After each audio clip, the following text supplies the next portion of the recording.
شروع کرتی ہوں اللہ کے نام سے جو بڑا مہربان نہایت رحم کرنے والا ہے۔ شیطان انسان کو ہر وقت اپنے شکنجے میں لانے کی کوشش کرتا رہتا ہے۔ جب شیطان بندے پر حاوی ہو جاتا ہے تو اس بندے کے ذہن میں مختلف قسم کے وسوسے پیدا کرتا رہتا ہے۔ وہ ہر طرح سے انسان کے دل و دماغ میں ایسے خیالات پیدا کرتا رہتا ہے کہ انسان کو اللہ تعالیٰ کی راہ پر چلنے سے دور کر دوں۔ شیطان انسان کے دل میں کبھی ایسے خیالات لاتا ہے کہ اللہ کون ہے، اس کو کس نے پیدا کیا، اللہ کا وجود ہے کہ نہیں۔ کبھی انسان کے دل میں نماز ادا کرتے ہوئے مختلف خیال آتے ہیں اور کبھی بیماری کی حالت میں انسان وسوسے کا شکار ہوتا رہتا ہے۔ کبھی ہم اپنے روز مرہ زندگی کے کاموں سے تنگ آ کر سوچتے رہتے ہیں اور کبھی غربت کی حالت ہمیں پریشان کرتی رہتی ہے۔ کبھی ہمارے مسلمان بھائیوں کے ساتھ ایسا ہوتا ہے کہ باجماعت نماز ادا کر رہے ہوتے ہیں اور نمازی کے دل میں ایسے خیالات آتے ہیں کہ اس کو پتہ ہی نہیں چلتا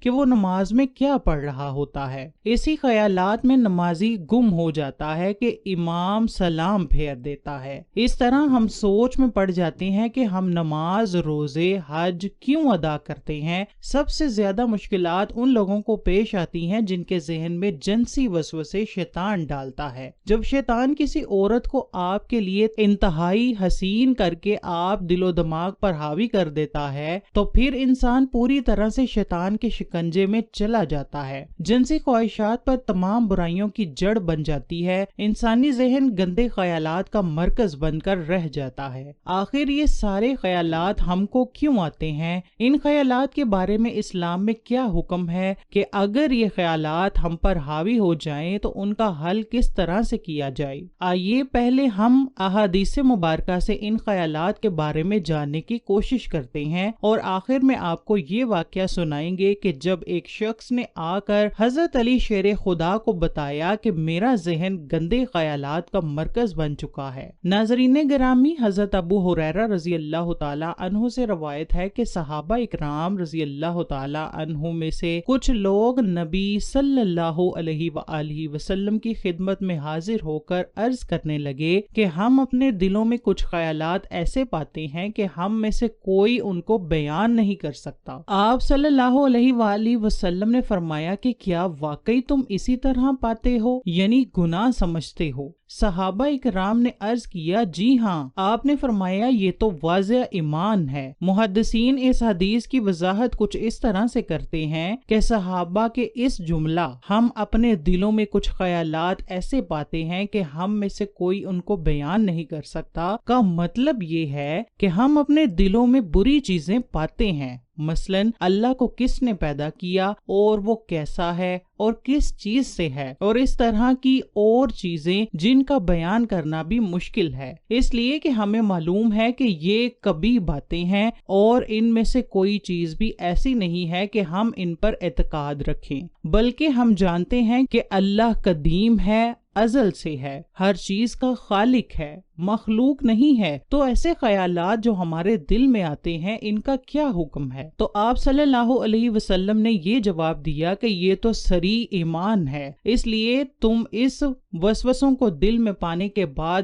جھڑک دیا کرو، اور اس کو برا سمجھتے ہو تو یہ تمہارے ایمان کی علامت ہے۔ لہٰذا ان خیالات اور وسوسوں سے پریشان نہ ہو، اور ان کا علاج یہ ہے کہ ان کی طرف بالکل دھیان نہ دیا جائے۔ بعض علماء نے وسوسوں میں مبتلا اشخاص کی تسلی و تسکین کے لیے کہا ہے کہ جس طرح چور اس گھر میں جاتا ہے جہاں کچھ مال و متاع ہوتا ہے، اسی طرح جس دل میں ایمان ہوتا ہے شیطان وہاں آ کر وسوسے ڈالتا ہے۔ برے خیالات کا آنا شیطان کا ایک عمل ہے۔ شیطان وسوسوں کے ذریعے انسان کو اپنے رب سے دور کرنے میں ہمیشہ سے ہی کوشش میں لگا ہوا ہے، اور قیامت تک شیطان انسانوں کے دلوں میں وسوسے پیدا کرتا رہے گا۔ اس کی کوشش یہی ہوگی کہ یہ انسان رحمان کو چھوڑ کر شیطان کی باتوں کو مان لے۔ حدیث محمدی ہے کہ خدا کا لاکھ لاکھ شکر ہے کہ شیطان کے جال کو وسوسے کی حد تک ہی محدود کر دیا ہے، اس سے آگے شیطان کو بڑھنے کی اجازت حقیقتاً نہیں دی گئی۔ حدیث پاک میں ہے کہ نبی اکرم نے فرمایا کہ اللہ تعالیٰ نے میری امت کے لوگوں کے دلوں میں وسوسے پیدا ہونے کو درگزر فرما دیا ہے اور انسان کو نیک کام کرنے کی توفیق دی ہے۔ مومن کے دل میں وسوسوں کا پیدا ہونے سے مومن کو گناہ نہیں ہوگا، بلکہ مومن جو نیک کام کر رہا ہوگا اللہ تعالیٰ مومن کو نیک کام کے بدلے نیکیاں عطا کرے گا۔ اور جو لوگ ہر وقت خیالات میں گم ہوتے ہیں، ایسے لوگ دوسرے کاموں میں سست روی اختیار کرتے ہیں، وہ ہر وقت وسوسوں میں ہی رہتے ہیں اور سوتے اٹھتے لیٹتے، گھر سے باہر جاتے، گھر میں داخل ہوتے، شریعت کے خلاف وسوسوں میں رہتے ہیں۔ اس طرح شیطان ایسے انسان کو کبھی بھی برے خیالات سے آزاد نہیں ہونے دیتا، وہ ہر وقت انسان کو شریعت کے خلاف بھڑکاتا رہتا ہے کہ انسان زیادہ سے زیادہ سوچے اور ہر وقت دماغی تھکاوٹ کا شکار رہے اور اس کو اللہ تعالیٰ کی طرف سے رجوع کرنے کی فرصت ہی نہ ملے۔ حضرت ابو ہریرہ سے مروی ہے کہ رسول کریم نے فرمایا ہے کہ ہر انسان کے پاس شیطان حاضر ہوتا ہے اور اس کو ان خیالات میں مبتلا کر دیتا ہے کہ آسمان کو پیدا کرنے والا کون ہے، زمین کو کس نے پیدا کیا ہے، یہ سارا نظام کون چلا رہا ہے۔ نعوذ باللہ، شیطان انسان کے دل میں یہاں تک خیالات لاتا ہے کہ اللہ تعالیٰ کو پیدا کرنے والا کون ہے۔ اگر انسان پر شیطان اتنا حاوی ہو جائے تو اس شخص کو چاہیے کہ اللہ تعالیٰ سے دعا کرے، اے اللہ مجھے شیطان مردود سے چھٹکارا عطا فرما۔ ایک اور حدیث میں ہے کہ حضرت ابو ہریرہ سے روایت ہے کہ رسول اللہ نے فرمایا کہ لوگ ہمیشہ ایک دوسرے سے پوچھتے رہیں گے یہاں تک کہ یہ کہا جائے گا کہ مخلوق کو اللہ نے پیدا کیا تو اللہ کو کس نے پیدا کیا؟ تو جو آدمی اس طرح کا کوئی وسوسہ اپنے دل میں پائے تو وہ کہے میں اللہ پر ایمان لایا۔ ایک روایت میں یہ اضافہ ہے اللہ اور اس کے رسول پر ایمان لایا۔